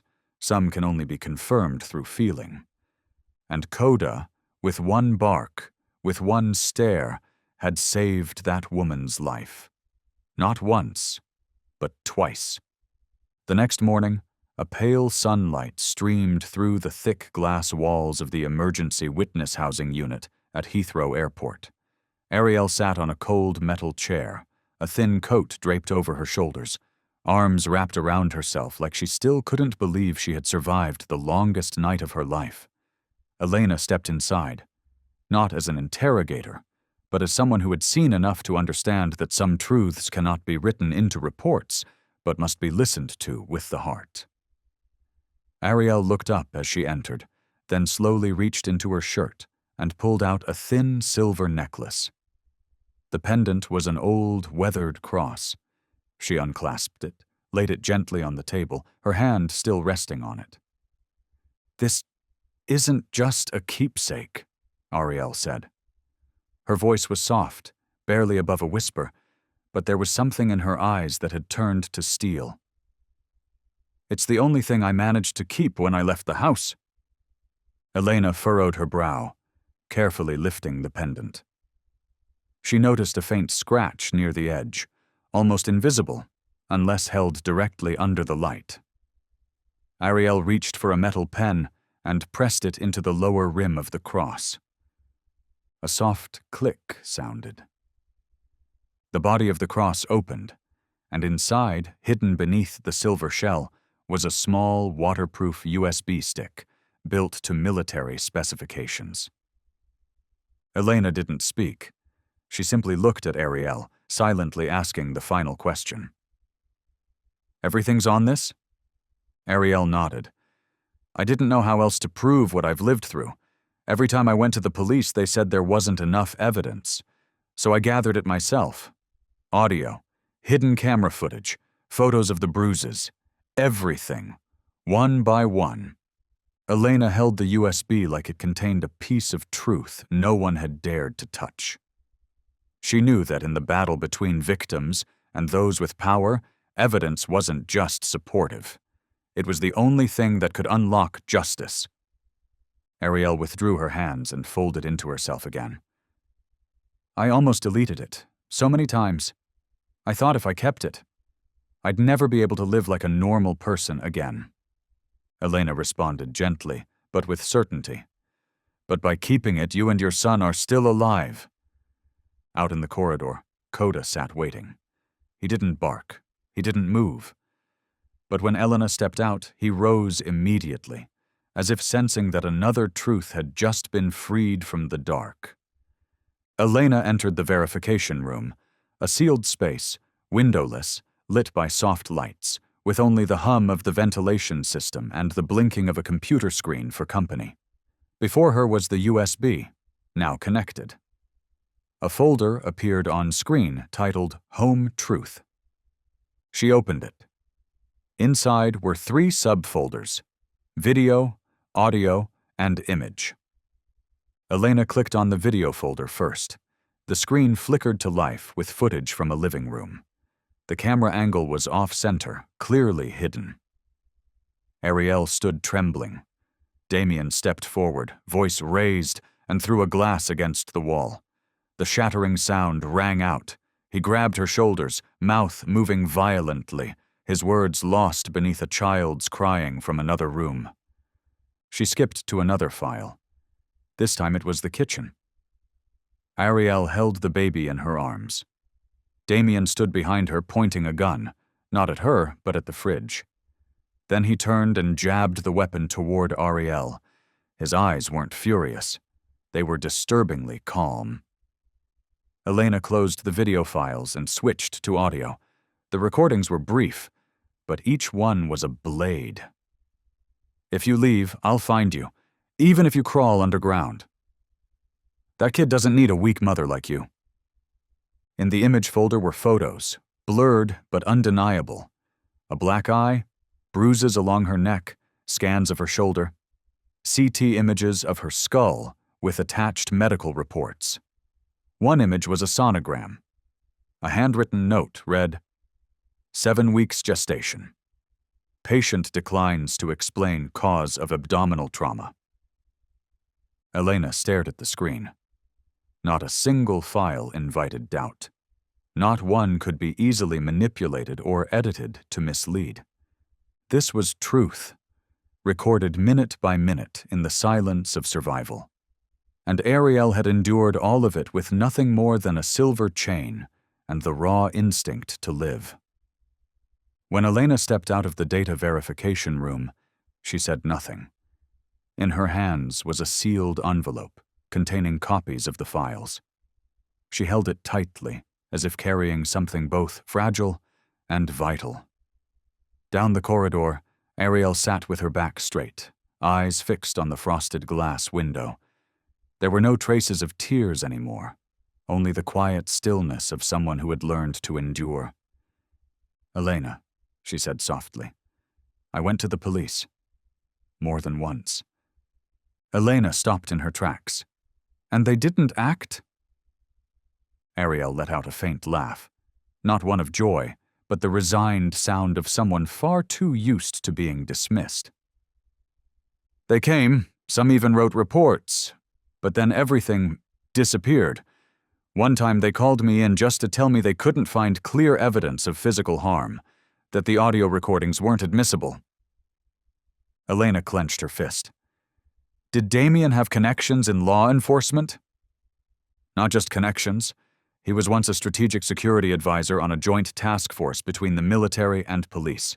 Some people called him a hero, others owed him favors. I couldn't get past those ties." She paused, her voice tightening. "Once they even labeled me psychologically unstable, said I was exaggerating, that I was trying to unlawfully separate a child from his father." Something caught in Elena's throat. How many times had women like Ariel been silenced? How many times had warnings gone unheard because the voices weren't powerful enough, didn't have the right background or the right gender? They didn't see me as a mother. They saw me as a problem. Outside, Kota stood by the door, his head tilted slightly, eyes still watching the hallway. Elena glanced toward him and understood. If not for the instinct of that dog, if not for his refusal to obey routine that day, Ariel and her child might not be here to tell their story. "We're going to take this evidence forward," Elena said firmly. "This time, no one is allowed to look away." In a small office on the second floor of the Heathrow Airport security wing, Elena sat before a computer screen, the angled sunlight casting a pale streak across her tense cheek. Beside her rested the sealed envelope containing the copied evidence from the USB, a quiet reminder that truth, once uncovered, must be given a place to speak. She logged into the internal portal of the Special Investigation Division, an independent body tasked with handling misconduct within law enforcement structures. Beneath the emblem of the flag and official crest, a line appeared on the screen. You are about to submit a priority level, urgent report. Are you sure you want to proceed? Elena typed, Yes. The file, titled Case 412-A, Damian Cross, was attached in full. Officer Elena Ward's personal statement. A detailed account of the incident at the airport. All digital contents from the USB, images, videos, audio recordings, medical excerpts with injury photos, statements from direct witnesses. She added one final remark. I submit this not only to accuse a man who once hid behind national service, but to say this, listening to a victim at the right moment can save an entire family. Afterward, Elena opened the connected email portal to the International Human Rights Commission, an agency that handles violations involving citizens and law enforcement. She attached the translated documents and the full report. No personal emotions were included, only facts. When the screen confirmed, Your report has been received. We will respond within 48 hours. Elena leaned back in her chair, eyes closed. She didn't know what would happen next. But the thing that had to be done. She had done it. And this time, silence would not be allowed to look away. At the end of the hallway, Coda remained lying in place, unmoving. But Elena knew if danger rose again, he would bark, not because of a command, but because it was the right thing to do. The news broke faster than expected. Less than a week after the file was submitted, a sudden press conference was held at the Special Investigation Division, an event rare enough to signify a case of public magnitude. Elena stood in a small observation room behind a one-way mirror, hidden from the live broadcast. Outside, journalists jostled for space, camera flashes flaring without pause. At the podium, a representative from the division read aloud each line of the new indictment. Damian Cross, former Strategic Security Officer, is now charged with the following criminal offenses: threatening acts of violence against family members, forging personal documents and falsifying diplomatic credentials, tampering with or influencing medical records related to domestic abuse, violating the rights of a child within an unsafe family environment.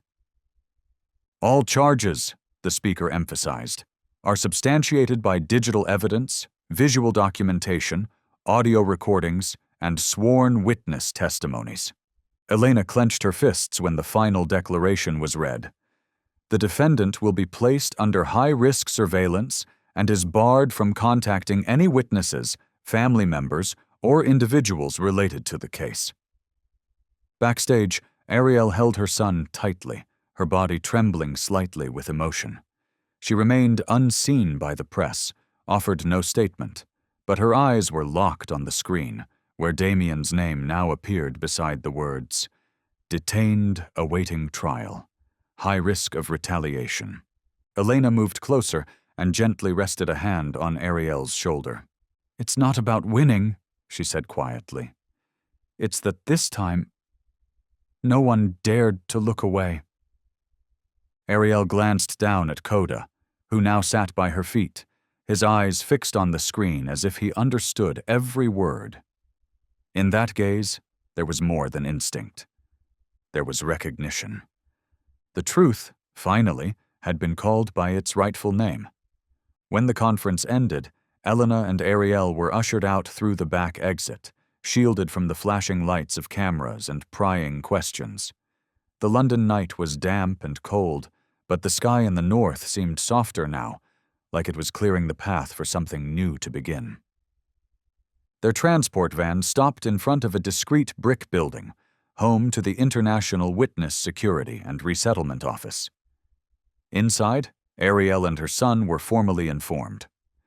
They qualified for Level 1 International Witness Protection, a rare privilege reserved for high-risk cases with global implications. Elena was the first to notice the flicker in Ariel's eyes when the words "identity change" were mentioned. In that flicker was a whole life unraveling, relief entangled with grief. "My name, It won't exist anymore? Ariel whispered. The officer nodded. You'll be issued new documentation. Your residency history will be rebuilt. All online traces will be erased or encrypted. Ariel clutched her son's hand. But will he be safe? Elijah will grow up like any other child. No one will track him. No more hidden cameras. No more fear. Ariel turned to Elena, silent for a long time. A new name. May I choose it? Elena offered a gentle smile. You're a survivor. You should have the right to name the life you fought to protect. Ariel bent down, whispered something into her son's ear, then looked up again. Adeline, she said. Adeline Shore. Elena nodded. Welcome to your second life, Adeline. Outside, Coda stood beside the escort vehicle. He tilted his head toward the breeze, sensing, as he always did, the path toward safety. And there, at the edge of the darkness just beginning to recede, 3 lives stepped into the light: a mother, a child, and a dog who had believed in what no one else dared to see. One late afternoon in May, sunlight slanted through the maple trees by the loch, casting thin golden streaks that looked as if they were breathing. A jeep came to a quiet stop on the dirt road that led to a small house, its moss-covered roof leaning gently, windows thrown open to catch the breeze. Elena stepped out first. She wasn't in uniform, just a long coat and a gray wool scarf. Coda followed, silent yet alert, his eyes sweeping the landscape in quick, practiced motions, as if old instincts were still alive beneath the calm. The house appeared behind a soft veil of mist, simple, peaceful, carrying the quiet rhythm of a place chosen for starting over. A white fence bordered the front, clusters of lavender beginning to bloom, and a wooden bench on the porch offered a quiet invitation to those who once wandered far from home. The door opened before Elena could knock. A woman stepped outside, shoulder-length hair, sun-kissed skin, and eyes that had learned how to stay bright through seasons of change. Adeline, Elena said softly, using the name newly given. Ariel, now Adeline, smiled. There were no tears, no long speeches, just a slow nod, as if to say, I'm still here, and I'm living. Elena walked up the steps. They embraced gently, like touching a memory that had never truly left. From inside the house, a child's voice rang out. Mom, who's here? A young boy came running, tousled brown hair and eyes filled with light. He stopped when he saw Coda, then burst into laughter and threw his arms around the dog's neck. Coda stood still, his eyes softening. He didn't bark, didn't move. But his tail gave a small wag, a silent greeting to the little friend who once slept in a cradle hiding more than anyone knew. And just like that, in the quiet wooden house by the water, 4 lives once driven to the edge could finally exhale in the same breath, without fear. On the soft grass, the boy laughed, chasing an orange paper airplane he had folded himself. Wind from the loch lifted it, letting it spiral, then land gently near Coda's paws. The dog tilted his head and wagged his tail, as if cheering the boy to try again.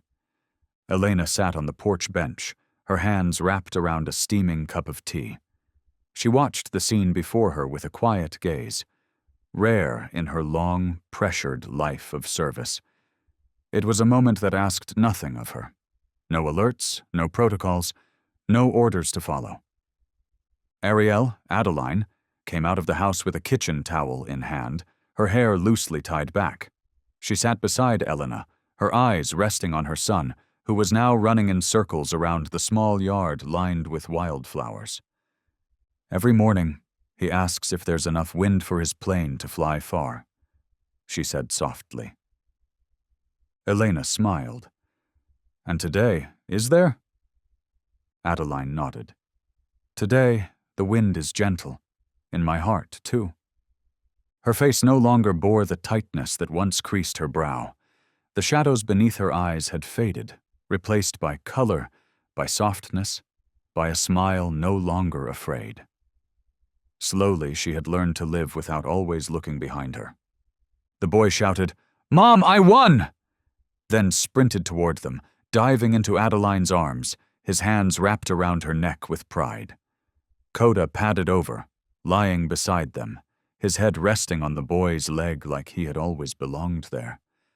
And in that moment, in the stillness of a windless evening, was the simplest, most profound image of what had been claimed: peace.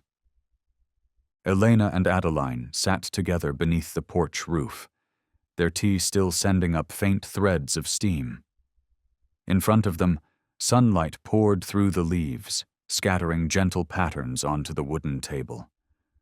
No words passed between them for a while. It was as if both minds were walking back through their own pasts, quietly, step by step. It was Ariel who finally broke the silence, her voice no longer trembling, yet still holding the soft edge of an unhealed memory. "I used to think I wouldn't survive that night," she said. Elena didn't speak. She simply looked at her. "When he pressed the gun to my head, I didn't think of myself. I thought of Elijah's face if he woke up and didn't see his mother again." Ariel exhaled. "I don't even remember how I escaped, just the sound of the wind, and my heartbeat, like instinct." Elena gently placed her hand over Ariel's. "And you followed it. That's why you're still here." They both turned their eyes to the yard, where the boy was still flipping over fallen leaves, searching for insects. Every movement of the child was a living proof that the story had not ended in darkness. "And you?" Ariel asked. "Did you ever think you were wrong, for trusting a bark no one could explain?" Elena smiled. "I was trained to trust the process, but that day, Coda taught me to believe in something else, to trust a silence that was trying to speak." A light breeze swept through, carrying the rustling of the trees and the scent of damp earth, the smell of something being reborn.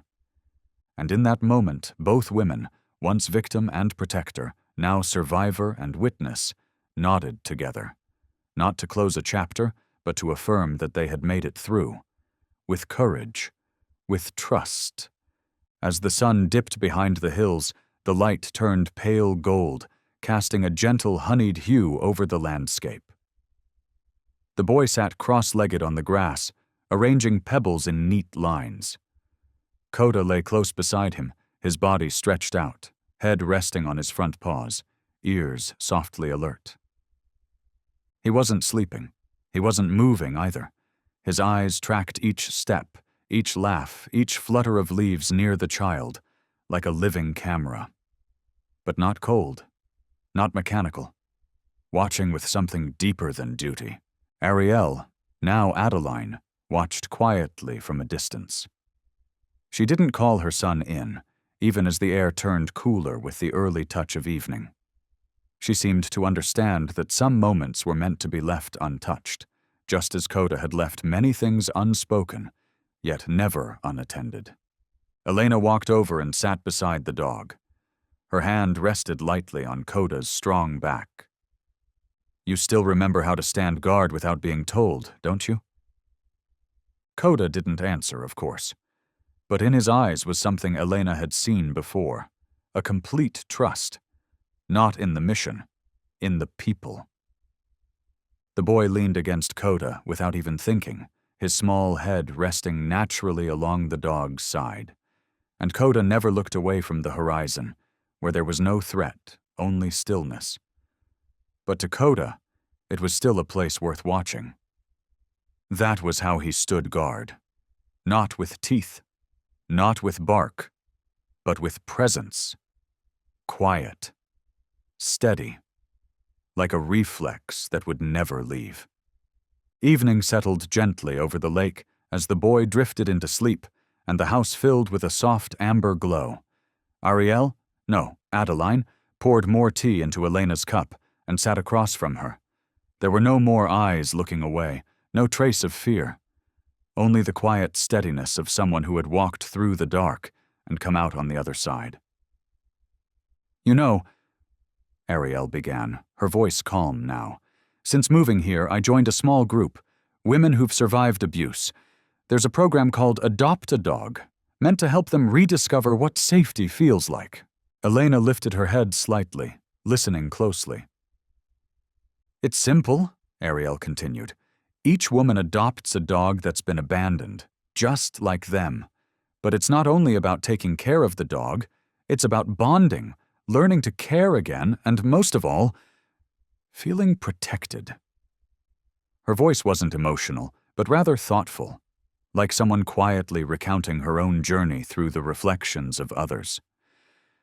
"At first, I just went to observe," Ariel gave a small smile.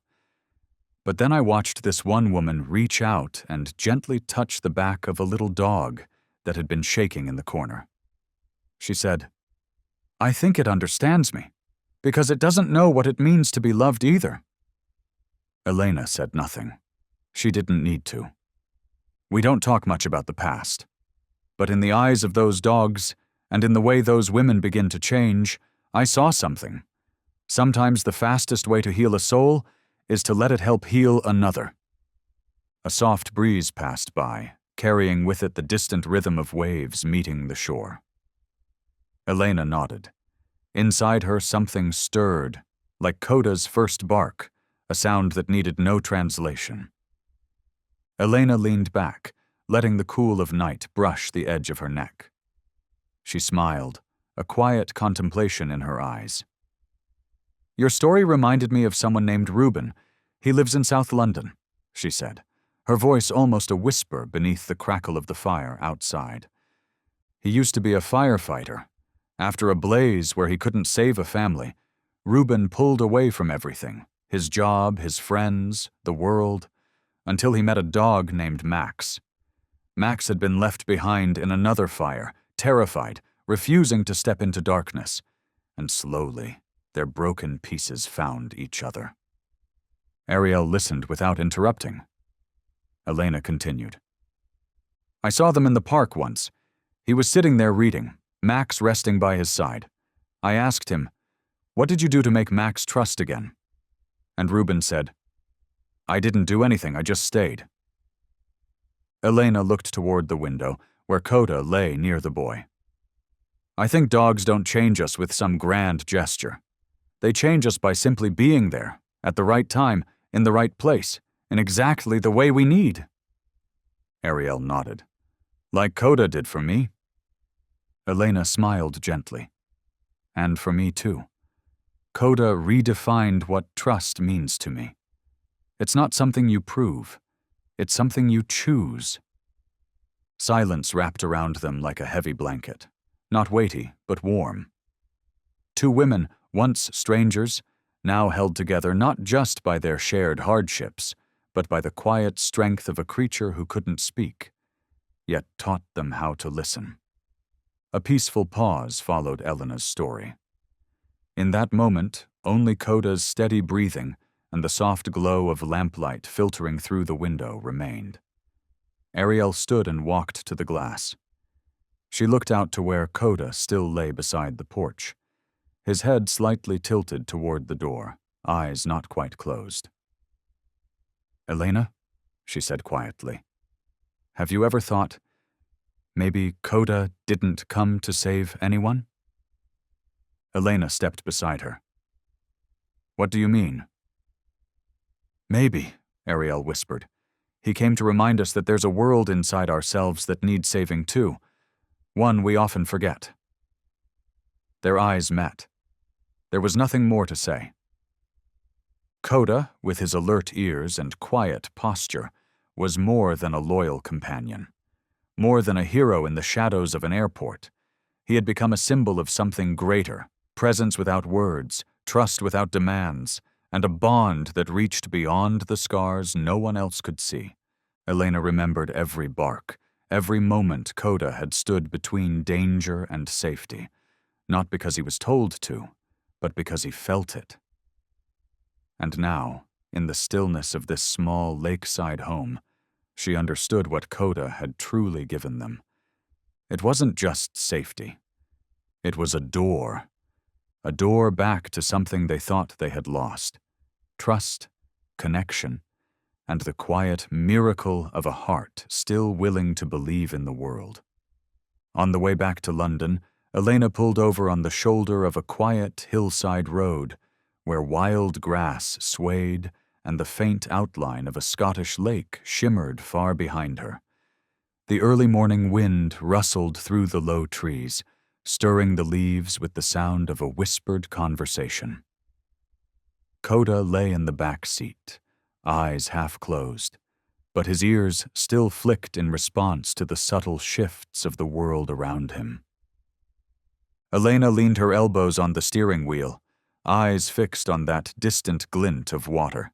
In the silence, her mind gently rewound through everything that had brought her here. The moment Coda barked for the first time, cutting through the rigid protocol she had once believed was untouchable. The tension in Ariel Song's eyes amidst a sea of strangers. The stroller and the silent gun hidden beneath a layer of soft cotton. If that day she had dismissed the bark as a mistake, if she had looked only at the checklist, at the files, at the cold and tidy standards, Ariel might have been arrested for terrorism. The child might have been taken from his mother. And Damien, the man who hid behind charm and impeccable credentials, might have continued unchallenged. Elena took a deep breath. "If it weren't for Coda," she whispered, "I would never have seen what eyes can't see."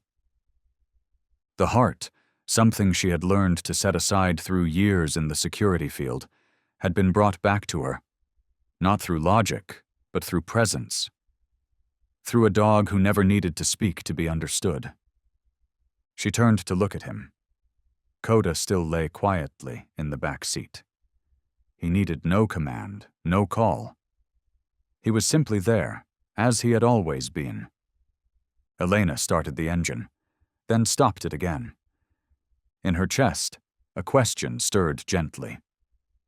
All those years working in security, how many times had she believed that a disobedient dog meant failure? But Coda had shattered that belief. And perhaps that very defiance had been the right thing all along.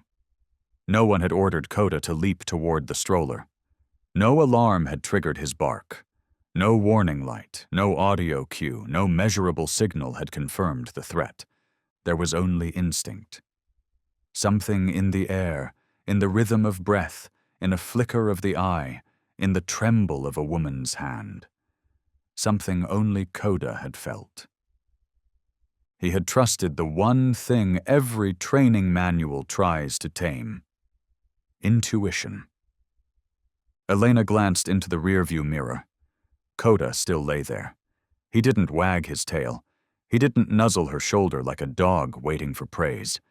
He was still, as if nothing had been broken at all. And in that stillness, Elena heard what felt like a declaration.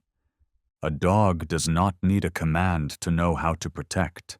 A dog does not need to follow the rules to be a hero. Because real loyalty isn't always about obedience. Sometimes it is the courage to do differently, to do what is right. And there, in that moment before the morning fully broke, Elena believed with certainty it was instinct, that quiet defiance, that had saved a family. The first light of day slowly unfurled across the still surface of the lake, tinting the water gold and painting soft lines across the faces of those who remained.